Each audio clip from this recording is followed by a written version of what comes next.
So you're sitting at a red light and you start hearing a buzzing noise coming from your headliner, maybe coming from your A-pillar, maybe you feel it in the steering wheel. Car just does not feel smooth at all anymore. Well, it's probably that front motor mount. So let's go ahead, let's jump in, and let's replace this thing. Here we go. So here's that front motor mount. Let's take off the two 17mm nuts on the top, and then we can take off that vacuum line on the right side.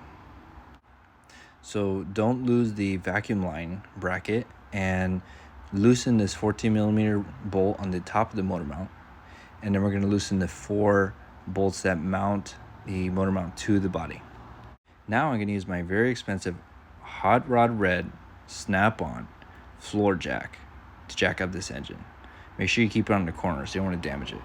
So only want to jack it up enough where it starts to hit the oil pan and then leave it alone. Now we're going to take out all the bolts for the motor mount. And since the engineers were complete geniuses, we need to take out the cooling fan to get enough room. But I guess they were having a good day because there's only one connector to this fan, and it's pretty easy to take off. And here it is from the bottom. I did access it from the bottom of the car, which made it a heck of a lot easier.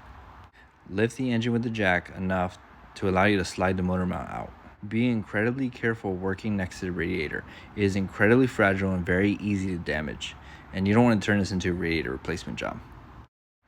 So here's the old mount. It does have a vacuum line on the bottom. I just put it on top of the engine and pull the vacuum line out.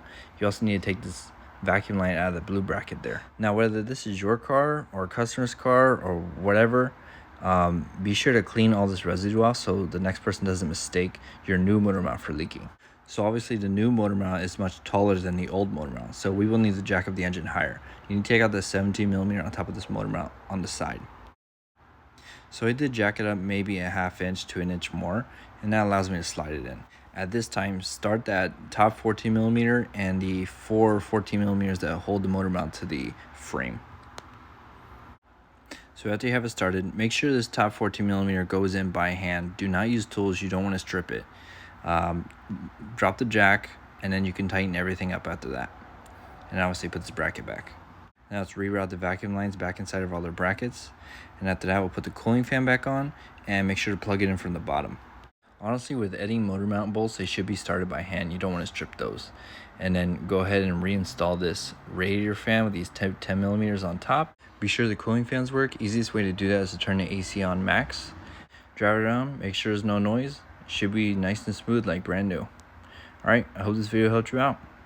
Thanks for watching. Coronado out.